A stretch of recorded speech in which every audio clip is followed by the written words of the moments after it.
Abra a Bíblia de vocês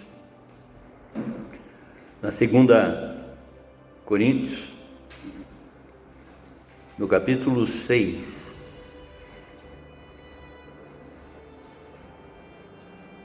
Segunda Coríntios,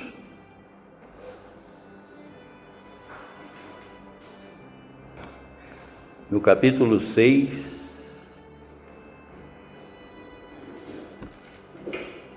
a partir do verso 14.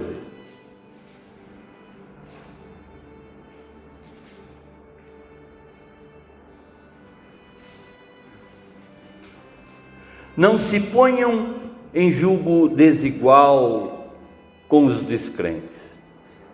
Como pode a justiça ser parceira da maldade? Como pode a luz conviver com as trevas?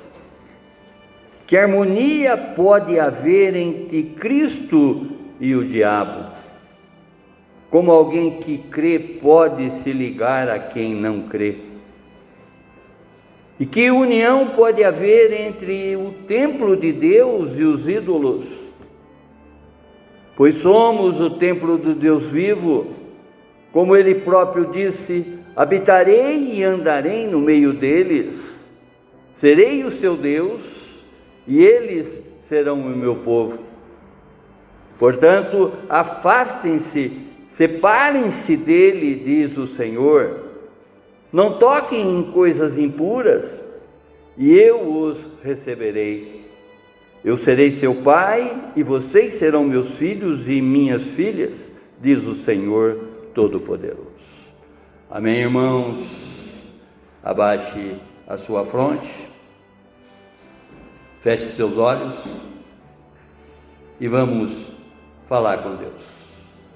Vamos pedir para que o Santo Espírito nos traga exatamente todo o entendimento com relação ao que o apóstolo Paulo está dizendo para a igreja de Corinto, como também para nós nessa manhã.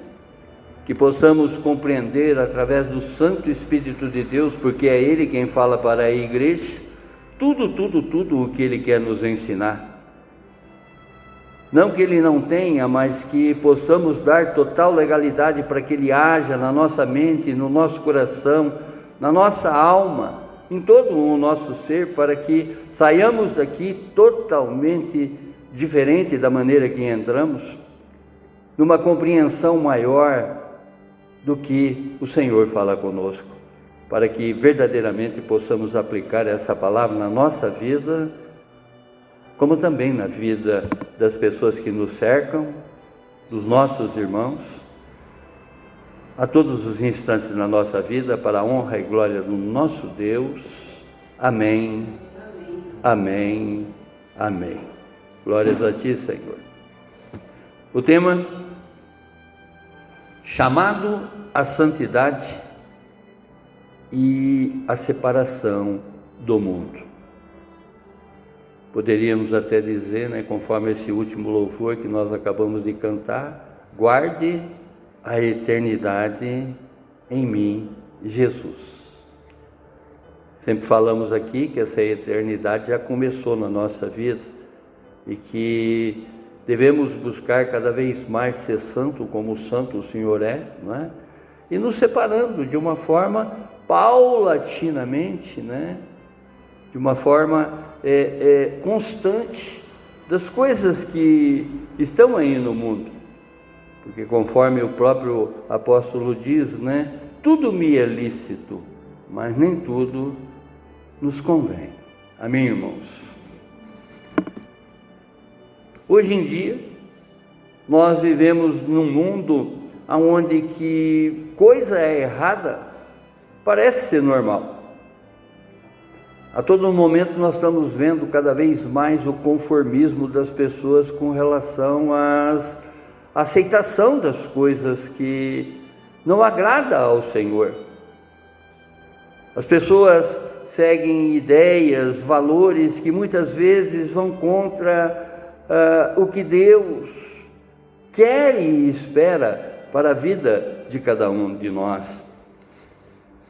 E tudo é muito rápido, se analisarmos, muito livre. cada um querendo andar e viver do seu jeito, sem pensar se está certo ou errado diante de Deus.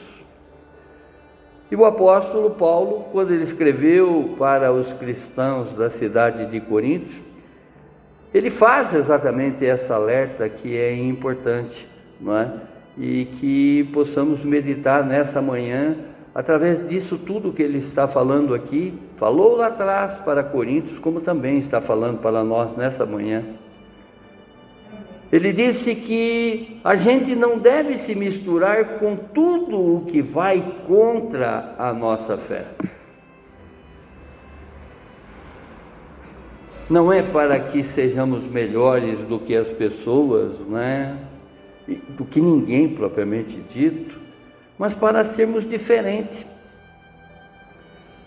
Porque agora pertencemos a Deus e já temos essa consciência. E na consciência de que, né, não sou mais eu quem vivo, é Cristo que vive em mim, eu tenho que mudar a minha trajetória de vida e mostrar para as pessoas que quem rege a minha vida é Cristo Jesus.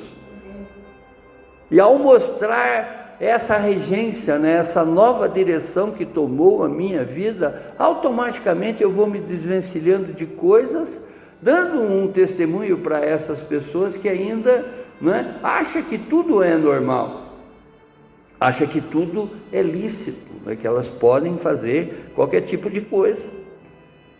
E essa separação que Paulo fala, né, não é para que a gente se afaste das pessoas, muito pelo contrário, mas dos comportamentos e atitudes que possam nos afastar do nosso Deus e Pai. É o que ele está dizendo aqui, não é? Ser separado é viver de um jeito que agrada a Deus. E nós já sabemos, nós já temos essa consciência, não é? Porque, conforme eu sempre digo, né, nós sabemos que temos uma cobrança, poderíamos dizer assim, moral, da maneira que deve ser o nosso comportamento aqui nesse mundo, como também hoje, através do espiritual, nós temos o Espírito Santo nos convencendo a todo momento do que é certo e do que é errado, porque ele veio para nos convencer do pecado, da justiça e do juízo.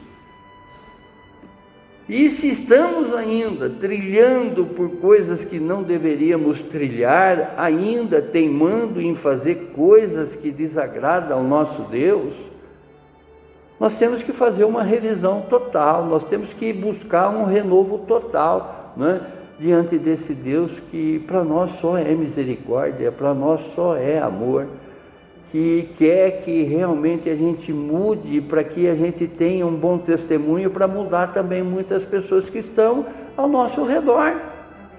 E pessoas próximas de nós, que estão cometendo coisas erradas e que a gente está assistindo isso como se fosse natural.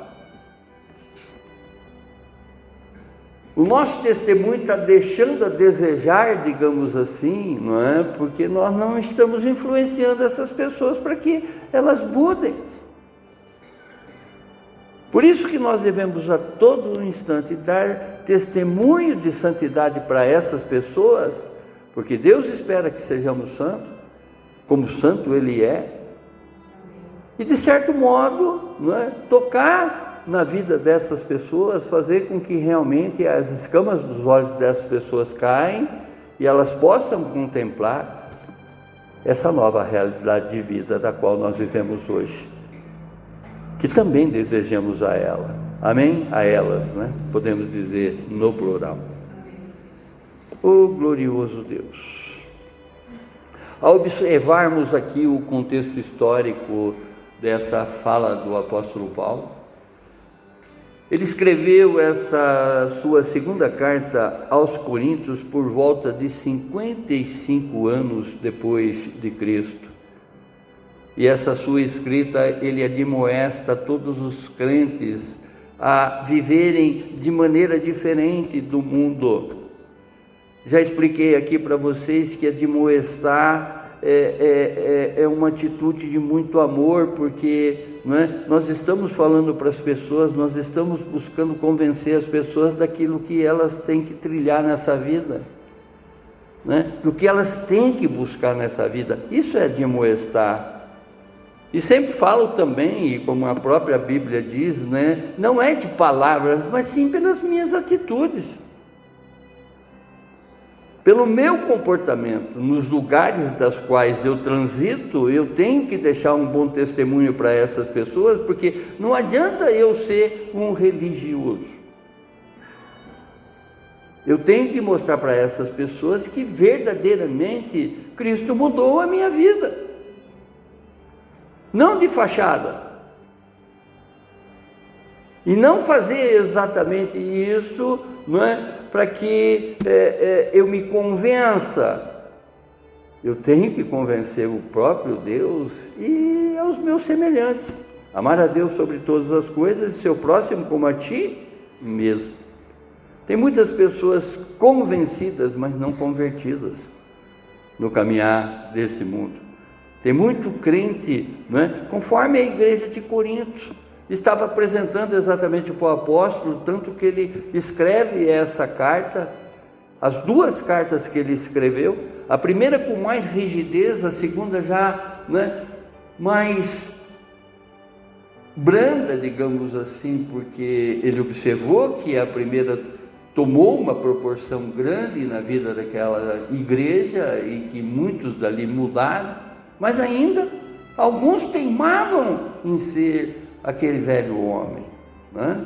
E ele escreve exatamente essa segunda carta, ratificando com que as pessoas, admoestando a essas pessoas para que revise o comportamento.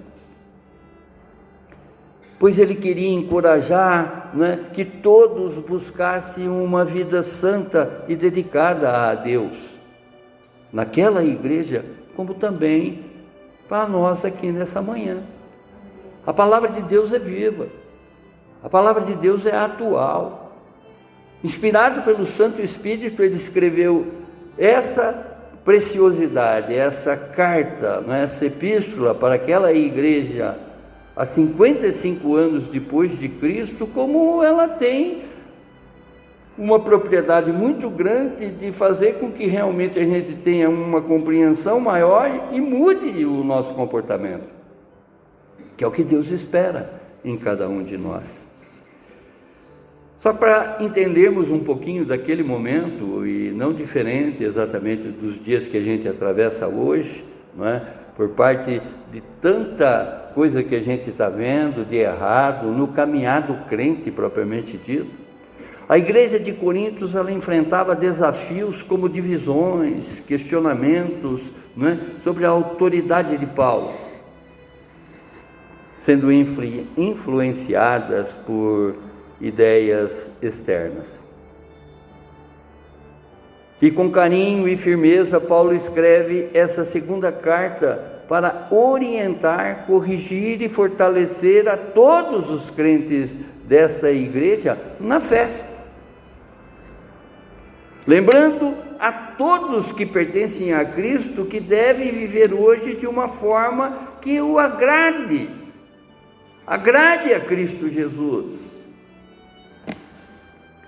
refletindo o seu amor, obedecendo a sua palavra e buscando a santidade que Deus espera em cada um de nós, não é? Que essa é a atitude que nós devemos demonstrar para Deus, para o nosso próximo,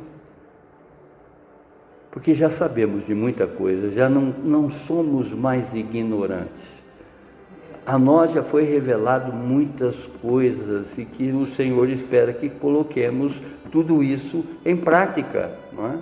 Nós não somos mais aquele ignorante bíblico, como muitos estão aí, ainda caminhando, digamos assim, a esmo, caminhando sem direção, porque não conhece a palavra de Deus.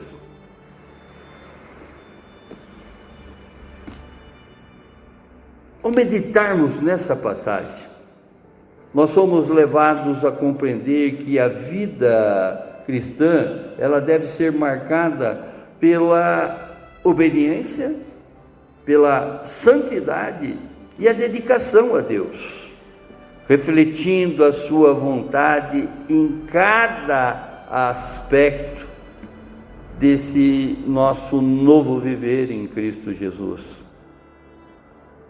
E nós encontramos aqui nesta epístola que Paulo escreve a Coríntios, essa segunda carta, algumas afirmações que nos levam a refletir sobre a importância de viver em santidade, separados do mundo e plenamente dedicados a Deus.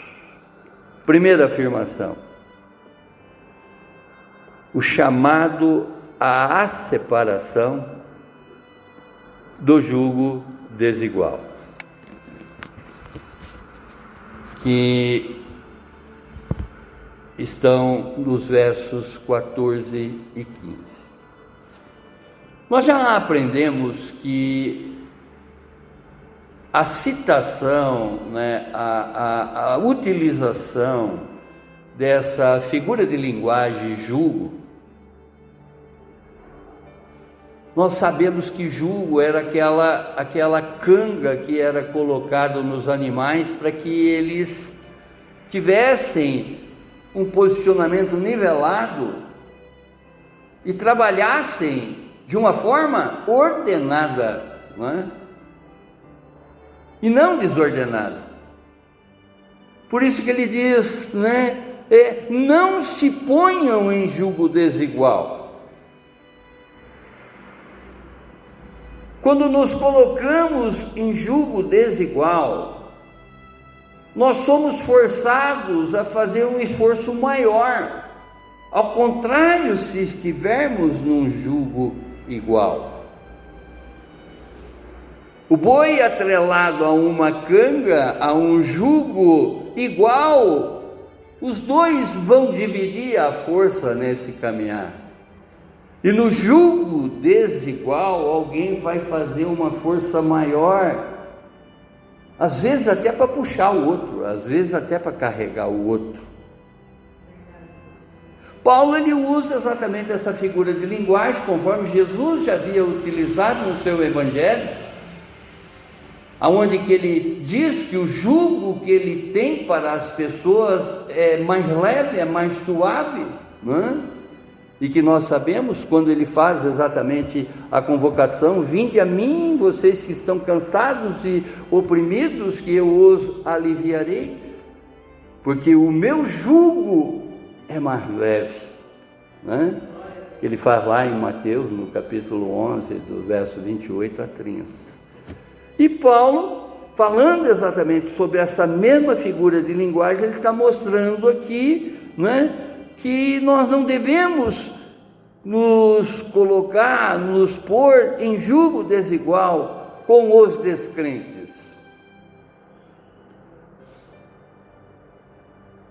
E ele cita: como pode a justiça ser parceira da maldade?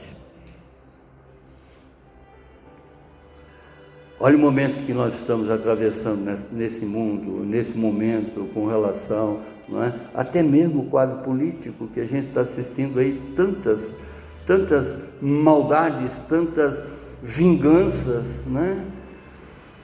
políticas, podemos dizer assim. Como pode a luz conviver com as trevas? Aonde uma entra, a outra sai.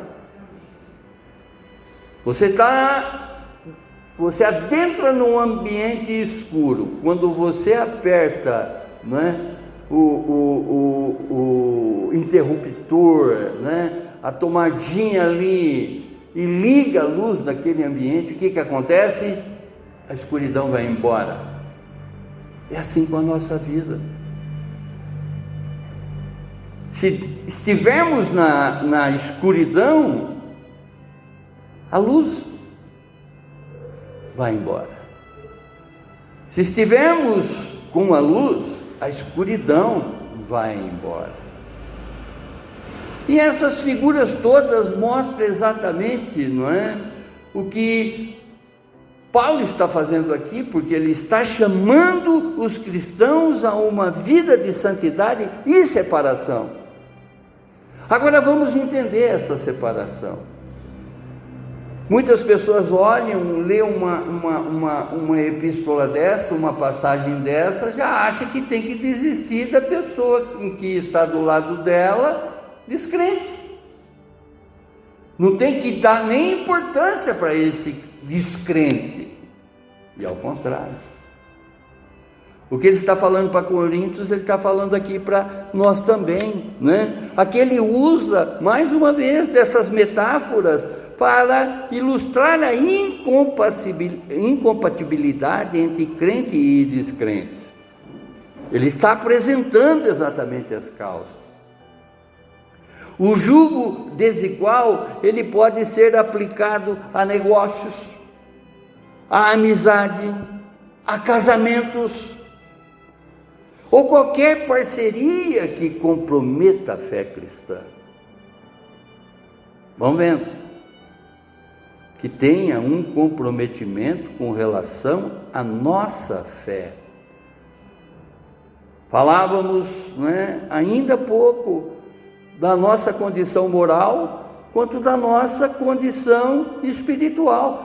Moralmente nós já sabemos o que é certo e é errado, através dos valores que foram nos passados nessa vida, que vem dos nossos pais, que vem dos nossos professores, nos instruindo exatamente, uma conduta moral.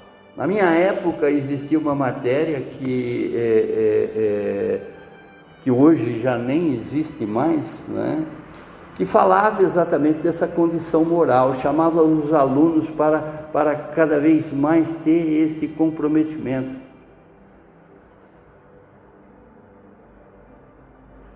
Hoje, eu não vejo isso aí no currículo escolar, entendeu?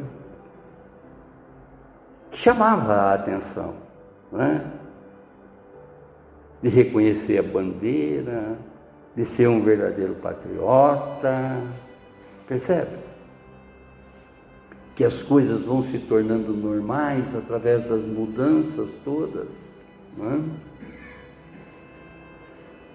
A justiça e a iniquidade, elas não podem coexistir, ou seja, viver sem conflito.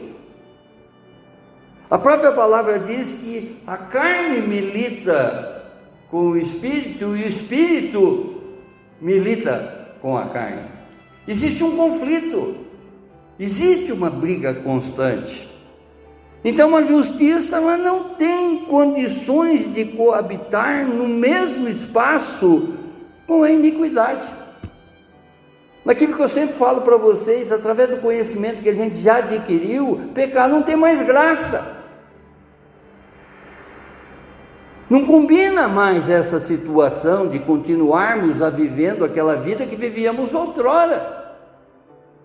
Já temos informações mais que suficientes para que mudemos verdadeiramente o nosso comportamento. Amém? E, conforme o que o Paulo está falando aqui, é exatamente isso, que a gente bate nessa tecla constantemente aqui, que o crente e o pecado já não tem mais combinação. Mas a Bíblia diz que aquele que diz que não peca já está pecando. Deus desconta o teu tempo na ignorância bíblica. Nós poderíamos dizer que nós já sabemos que Ele aplaca a sua ira quando nós estamos em santidade, mas quando nós voltamos novamente a cometer a iniquidade, a mão pesada dele pesa sobre nós. E conforme John Edwards escreve no século XVIII, não queira estar debaixo da mão de um Deus irado. Os cristãos, ele deve avaliar as suas associações e garantir que não comprometam a sua fé. Convenhamos, irmãos, quantas vezes somos aconselhados, às vezes até nem em vir num culto. Quantas vezes as pessoas, buscam nos retirar da retidão.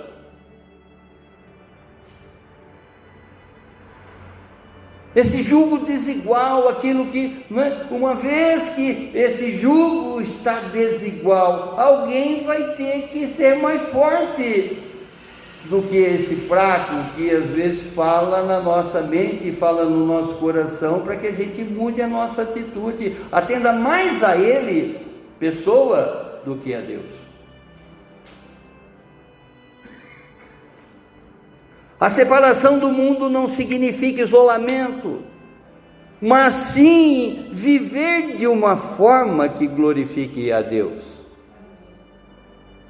Nós já temos as receitas, já temos as falas propriamente dito, tanto bíblica quanto moral e cívica, que era essa matéria que nós tínhamos quando, na minha época que existia, essa matéria que chamava-se moral e cívica, que eu creio que hoje já não está mais no currículo da escola. Os cristãos, ele deve buscar um relacionamento que fortaleçam a sua fé e não os afastem de Deus.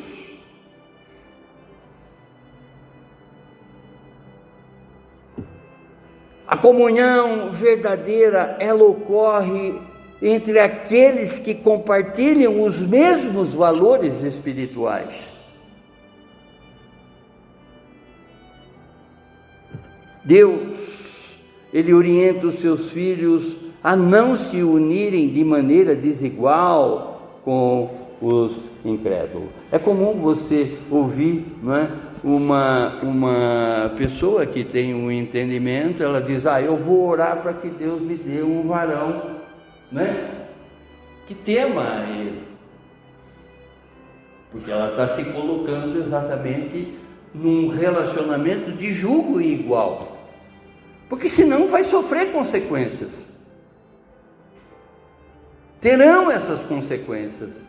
E Paulo está alertando exatamente aqui, Vamos imaginar que ele estava vendo muitas pessoas, ou muitas mulheres que estavam ali frequentando a igreja de Corinto, e os homens estavam fora.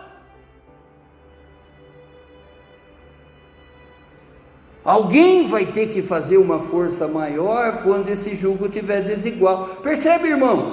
Vamos imaginar agora, na ótica de Paulo, na ótica daquela época, naquele contexto histórico, quando Jesus diz, que quando você se colocar num jugo igual, imagine agora 2 bois puxando um carro de boi, Se tiver um boizinho e um boizão, espiritualmente falando, esse jugo vai estar torto. Alguém vai ter que fazer um esforço maior. Ele não está pedindo para que se separe, muito pelo contrário. Mas tem que existir uma parte maior nesse contexto, dessas pessoas que já conhecem a palavra. Aplicar exatamente no seu testemunho, algo que mude a trajetória dessas outras pessoas. Já falamos aqui por inúmeras vezes, sabemos que nessa vida nós somos missionários, nós temos missão. E a missão maior que nós temos nessa vida, é levar vidas para o Senhor Jesus.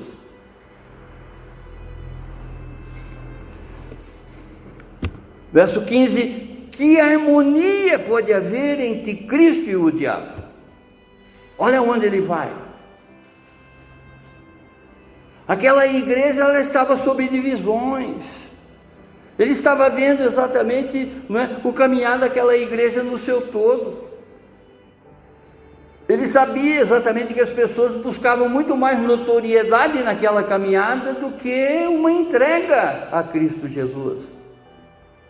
E isso é o que ocorre na maior parte das igrejas, não é? É só você ver os noticiários no campo eclesiástico, no campo das igrejas, que vocês vão ver as rachaduras que estão existindo aí a todo momento. Porque o inimigo quer isso.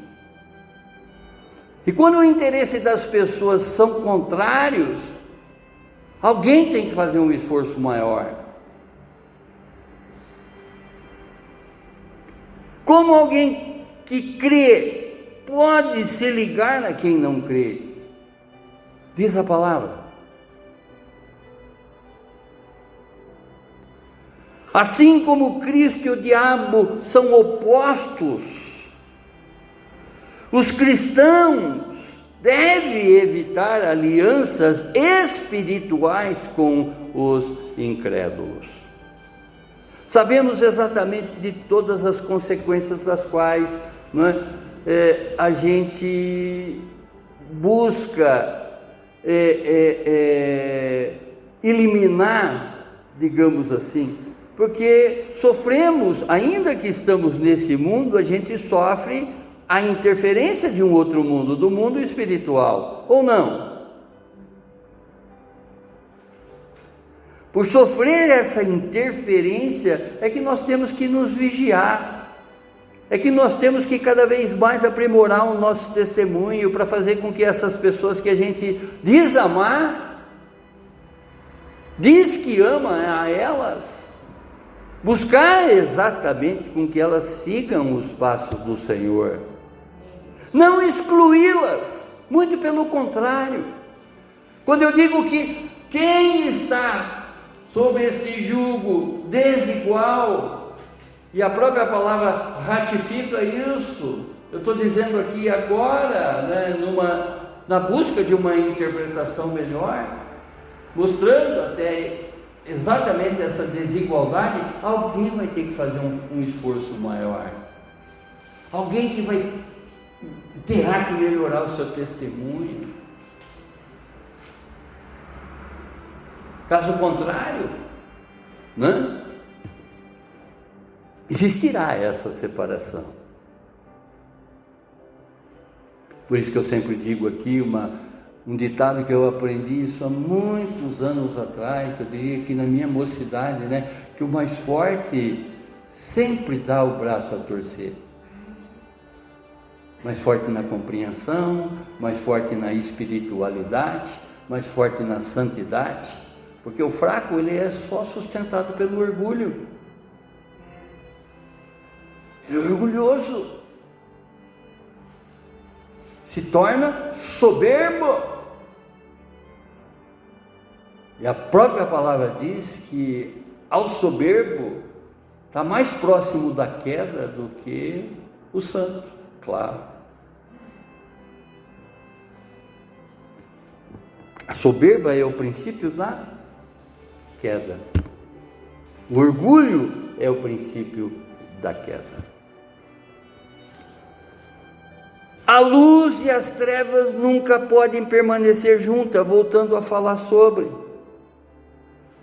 Pois uma sempre expulsa a outra.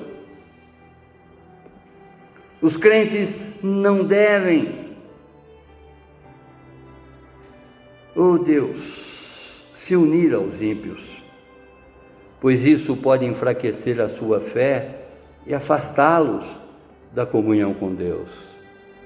Essa igreja ela sofreu uma série de influências, não é? Essa igreja ela estava exatamente numa terra aonde que era muito mundana, aonde que existia muita idolatria, e essas divisões cada vez mais elas adentravam, não é? As falas contrárias daquilo que Paulo pregava entravam a partir do momento que ele virava as costas. Nessa epístola ele está fazendo exatamente, não é, um apontamento com relação, vocês estão dando as costas de tudo que eu tenho falado para vocês. Vocês me dão atenção só quando estão perto de mim, mas quando estão distantes de mim, vocês fazem totalmente o contrário. É o que ele está falando aqui para Coríntios. Em cima dessas divisões, em cima desse jugo desigual. A santidade, ela exige, melhor dizendo, um compromisso contínuo com os valores do reino de Deus. A minha consciência cristã, os meus princípios cristãos, quando eu digo meu, também estou falando dos seus. Quando eu falo na minha pessoa, é óbvio que eu também estou falando na pessoa de vocês. Já tem essa compreensão. Nós já não caminhamos mais a esmos, nós sabemos exatamente o caminho da qual a gente tem que seguir, não é? O que nós temos que trilhar nessa vida. Onde que o próprio Jesus diz: eu sou o caminho, a verdade e a vida. Ninguém chega ao Pai a não ser por mim. Nós já sabemos os valores das quais a gente tem que buscar, nós não somos ignorantes.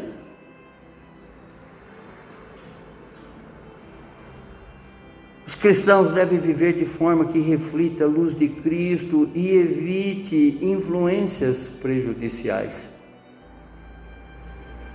A separação do mundo, ela deve ser feita com amor e sabedoria, sem arrogância ou desprezo. Os cristãos devem discernir suas alianças e evitar compromissos que os afastem de Deus.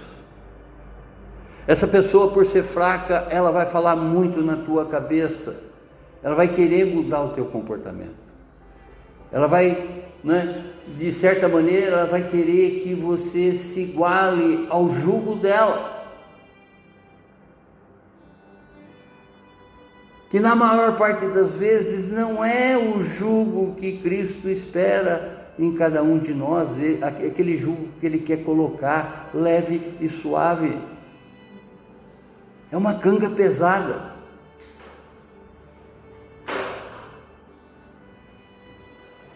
A santidade exige escolhas conscientes e um compromisso firme com os princípios bíblicos. Você conhece a palavra. Você não conhece a palavra apenas de ler, você conhece a palavra de interpretar verdadeiramente. Você aplica a palavra de Deus na tua vida. Conforme falávamos ontem, quantos versos que a gente já tem decorado, que isso serve para que seja a verdadeira espada, para que a gente lute contra as indiferenças dessa vida. A partir do momento que nós sentimos que a nossa fé está sendo abalada, nós temos que empunhar essa espada, tirar ela da bainha e verdadeiramente lutar, porque estamos diante de uma luta espiritual. E muitas vezes vamos ser confrontados com que as pessoas que aparentemente nos amam, eu digo aparentemente nos amam porque não é o amor de Cristo, é amor de interesse, é amor de troca, e não amor de doação. Nos confrontam. E como nos confrontam? Uma palavra que você leva para essas pessoas já tem a resposta na ponta da língua, do mundo, não de Deus. Mas você tem a espada, você tem a palavra de Deus. Eu, particularmente, eu não tenho capacidade de convencer ninguém, mas o Espírito Santo tem. Eu, humanamente falando, eu não convenço ninguém, mas a palavra convence. Por isso é que eu tenho que ter esse discernimento, eu tenho que buscar cada vez mais o meu fortalecimento na palavra de Deus, para que cada vez mais eu vá nivelando a condição desse jugo, e que num determinado momento ele se torne um jugo igual. Eu não tenho a capacidade de mudar essa pessoa que está do meu lado, mas Deus tem. A palavra tem. Segunda afirmação sobre o cristão como templo do Deus vivo, verso 16. E que união pode haver entre o templo de Deus e os ídolos? Ele está aqui fazendo questionamento com relação à idolatria existente naquela terra. Já expliquei aqui, não é, que a deusa Artemis, muitas deusas da mitologia imperavam exatamente nesses lugares. Em Corinto, em especial, era uma terra muito idólatra. Ele está dizendo, né, que união pode haver entre o templo de Deus, ou seja, a mim que sou o templo de Deus, com essas idolatrias todas.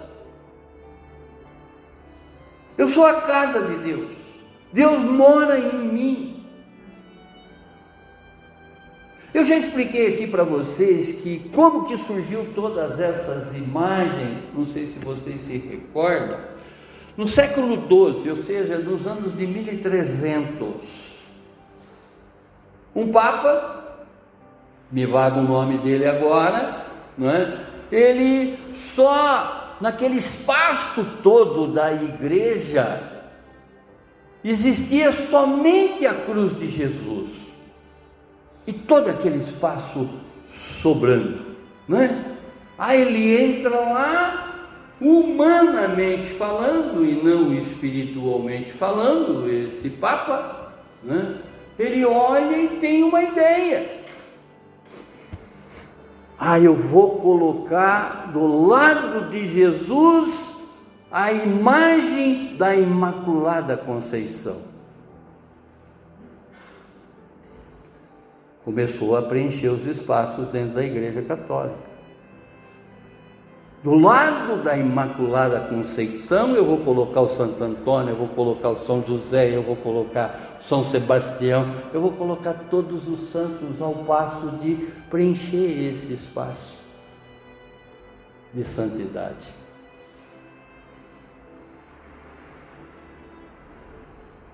Daí que surge, não é, essa idolatria. Vão vendo a mão do homem nas coisas e quanto que essas coisas estão sendo alteradas. A imagem a Imaculada Conceição, olha o nome, Imaculada, ou seja, uma mulher que nunca teve mancha. A sempre Virgem Maria. Nós sabemos que Maria teve filhos. Um foi concebido sem pecado, Cristo Jesus. Mas os outros, a concepção foi não sobrenatural, foi natural, conforme, não é, as mulheres dão à luz às outras, aos seus filhos. Então, sempre Virgem Maria já é uma colocação que não faz sentido. A verdadeira palavra. Eu estou fazendo exatamente essa explanação aqui para vocês, porque de repente essa cidade, ela era idólatra. E nós vemos que muitas pessoas são idólatras com relação a imagens, né? A intercessões por parte de muitos santos. Muitas pessoas, né, são mais adeptas a ritos, conforme foi a pregação do domingo passado e o estudo desse último sábado,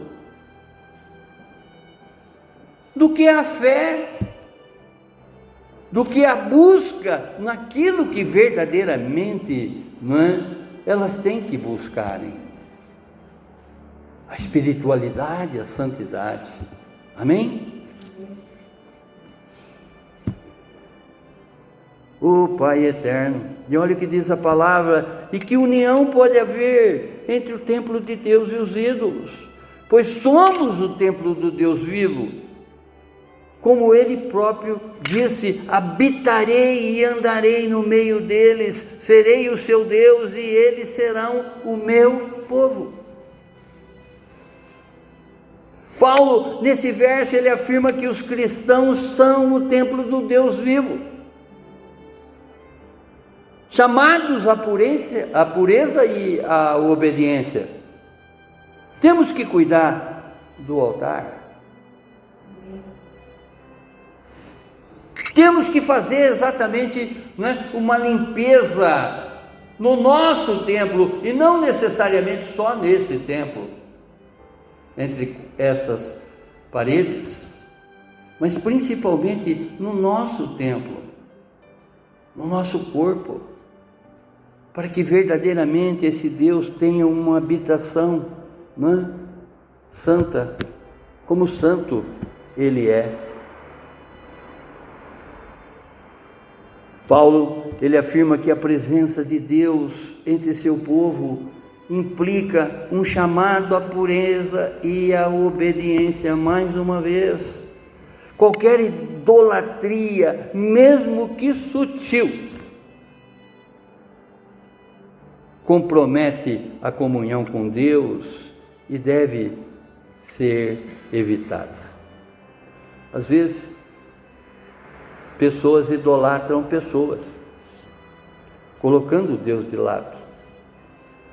Eu falei para vocês que uma das palavras que eu tirei do meu vocabulário há muitos anos, e pode observar quando vocês conversam comigo, pode observar em tudo aquilo que eu escrevo, que vocês leem, que eu só coloco a palavra adoro quando as coisas estão relacionadas com as coisas de Deus, porque na banalidade do mundo, na minha conversa do mundo, essa palavra já foi riscada do meu vocabulário há muitos anos, glória a Deus, porque quem sabe, quem discerne o que é verdadeiramente adoração, não utiliza essa palavra para completar frases nesse mundo, muito pelo contrário.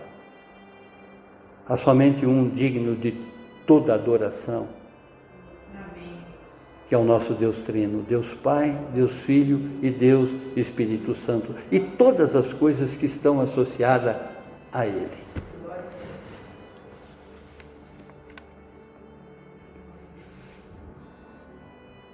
Oh Deus amado,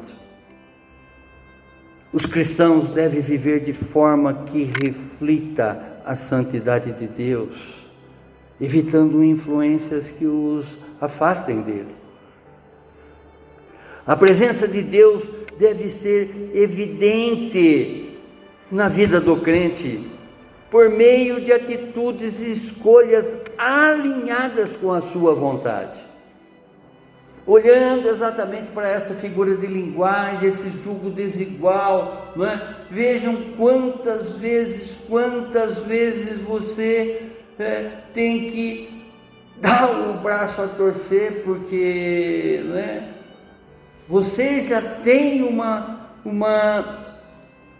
um entendimento da tua espiritualidade, da tua busca de santidade, coisas que nessa pessoa não existem. A mundanidade já tomou conta dessa pessoa. Por isso que, mais uma vez, Paulo, a todos os instantes, assim como ele chama a igreja de Corinto, a olhar para aquilo que verdadeiramente interessa, que é Cristo Jesus, deixando de lado todo tipo de idolatria, fazendo com que o nosso testemunho cada vez mais cresça, para que as pessoas vejam o quanto estamos mudados. Ele chega ao ponto de dizer: não sou mais eu quem vivo, é Cristo que vive em mim. E ao mesmo tempo ele diz: sejam meus imitadores, porque assim como eu sou de Cristo, ainda que eu já fiz cometi um monte de pecado nessa vida, né? Vivi um tempo de iniquidade, olhando exatamente para a pessoa de Paulo, quando ele diz, né? Mas hoje eu quero imitar exatamente os passos de Cristo Jesus, porque não sou mais eu quem vivo.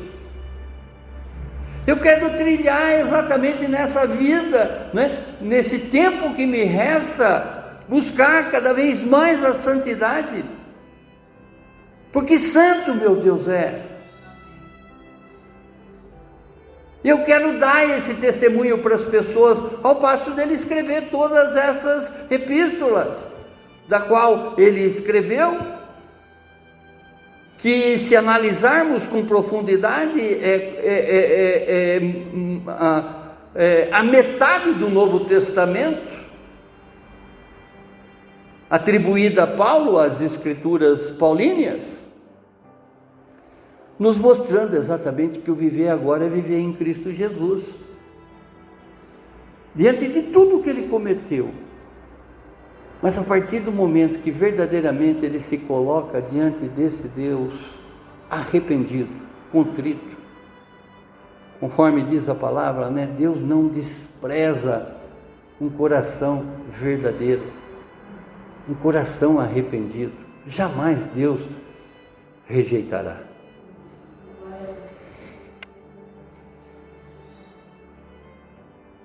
A separação do mundo não significa, mais uma vez falando, isolamento, mas compromisso com os valores do reino. A separação do mundo é um princípio fundamental para manter a comunhão com Deus. A separação do mundo, ela deve ser feita com discernimento, sem desprezo pelos não crentes. Muitas pessoas, ao se converterem, já começam a desprezar exatamente todas aquelas pessoas que ainda não aceitaram a Cristo Jesus. É diferente o que Deus espera em cada um de nós. Deus quer exatamente que cada vez mais possamos nos aprimorar, né? Buscando essa santidade para também santificar as outras pessoas. Convencer através do nosso testemunho que essas pessoas também precisam ser santas. Ele nos chama para ser sal e luz nesse mundo de trevas, ser luz da qual a nossa presença possa alumiar cada lugar que a gente há de entrar, expulsando a treva daquele lugar. E sal é para, né, fazer com que realmente essa conservação que já está em nós, seja também para as outras pessoas. Na época de Jesus não existia geladeira, não existia freezer para conservar o alimento. O sal era o elemento que conservava o alimento. Não permitia que esse alimento ficasse podre. E é assim que nós devemos ser nesse mundo, sal e luz para as pessoas. Mostrar exatamente para elas, não é, o que verdadeiramente essas pessoas necessitam. A terceira afirmação, o chamado à santidade e separação, verso 17. E olha o que ele fala: portanto, afastem-se, separem-se dele, diz o Senhor. Não toquem em coisas impuras, e eu os receberei. Deus chama seu povo para viver de maneira distinta, longe das influências que comprometam a fé. A obediência ao chamado de Deus resulta em uma comunhão constante e mais profunda com Ele. Quanto mais eu estou entregue a esse que veio para me trazer vida e vida em abundância, nessa compreensão de que Ele é o verdadeiro caminho, não é? É nesses passos que eu tenho que trilhar porque Ele já deixou exatamente esses rastros para que a gente possa segui-lo. Ele deu o exemplo como autor e consumador da fé. Ele foi o primeiro a mostrar exatamente que a nossa fé vai fazer a diferença com relação a todo tipo de opressão que a gente enfrenta nesse mundo, diante de todas as circunstâncias das quais a gente atravessa nessa vida. Ele é a razão maior. Ó Pai eterno, Deus, Ele deseja habitar e caminhar entre seu povo, evidenciando sua proximidade e cuidado. Ele é o Deus que está ao nosso lado como se fosse a sombra à nossa direita. Esse Deus que não se aparta de nós, independente daquilo que estamos fazendo, esse Deus jamais nos deixa sozinho. Nossa separação do mundo envolve pureza e dedicação espiritual. A idolatria e a impureza espiritual são incompatíveis com a vida cristã. A nossa separação do mundo envolve pureza e dedicação espiritual. A idolatria e a impureza espiritual não têm nenhuma compatibilidade com a vida cristã. Sede santo, porque eu sou santo. Os cristãos devem buscar uma vida de santidade, evitando práticas que comprometam a sua fé. A presença de Deus deve ser evidente na vida do crente por meio de atitudes e escolhas alinhadas com a vontade de Deus. Os cristãos devem viver de forma que reflita a luz de Cristo e evite essas influências prejudiciais. Oh Deus, essa filiação divina implica um chamado à separação do mundo e à consagração. A relação entre Deus e seus filhos agora ela deve ser baseada no amor e na obediência. Os cristãos devem viver de maneira que honre sua identidade como filhos de Deus. E a confiança na paternidade divina deve trazer paz e segurança em meio às adversidades. A certeza de que pertencemos à família de Deus deve nos motivar a viver de acordo com os seus princípios. Paulo, ao escrever essa epístola, 2 Coríntios, do capítulo 6, dos versos 14 a 18, ele fundamenta todas as suas afirmações na autoridade das Escrituras do Antigo Testamento, reforçando o chamado à santidade e separação. Ele diz: e eu habitarei e andarei entre eles e serei o seu Deus. Isso está escrito em Levítico, no capítulo 26, os versos 11 a 12. Ele escreve: sai do meio deles e separai-vos, diz o Senhor. Não toqueis no que é impuro e vos recebereis. Isaías, no capítulo 52, verso 11. Serei para vós um pai, e vós sereis para mim filhos e filhas, diz o Senhor Todo-Poderoso. Jeremias, no capítulo 31, verso 9. A vida cristã, ela exige um compromisso e separação do mundo, não como um ato de rejeição, vejam isso, mas como um chamado à santidade e comunhão com Deus. Deus deseja habitar entre seu povo, guiá-los como um pai amoroso e recebê-los em sua presença. Assim, a resposta ao chamado divino não é apenas um afastamento das influências negativas, mas uma aproximação consciente de Deus. vivendo de maneira que o agrade e refletindo sua luz ao mundo. Feche os seus olhos, abaixe a sua fronte.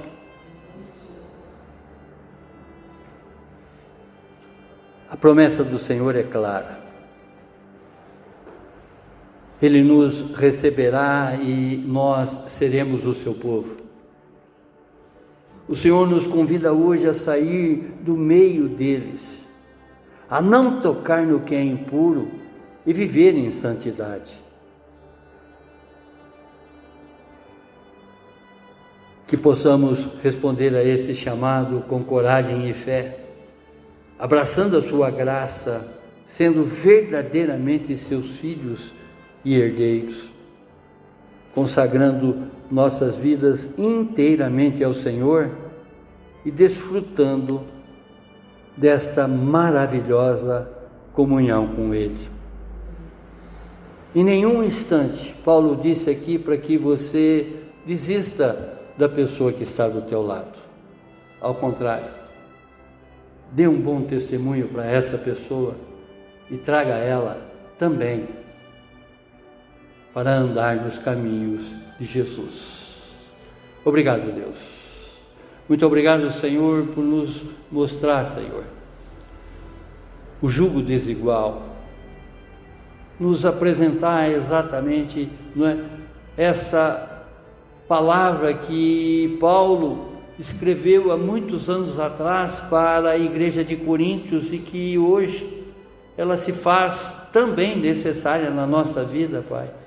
Que tenhamos essa compreensão, Pai, e cada vez mais, Pai, possamos aprimorar o nosso testemunho diante de Ti, como também das pessoas que estão ao nosso redor e que não tiveram ainda a compreensão daquilo que o Senhor busca para a vida delas. Que o nosso testemunho, Senhor, sirva de motivação para que essas pessoas apressem-se em busca de Ti, Senhor, que corram para os Seus braços, assim como a corça necessita das águas, essas pessoas também necessitam de Ti, Senhor, mas ainda não sabem. Nos conduz, Senhor, num renovo constante, Pai, para que verdadeiramente nós possamos aprimorar o nosso testemunho, para trazer essas vidas para o Seu Filho Jesus. É o que te pedimos em oração, no nome sagrado dele mesmo, Pai, para a honra e glória do Seu nome, Senhor. Amém, amém, amém. Glórias a Ti, Senhor. Glórias a Ti, Senhor. Glórias a Ti.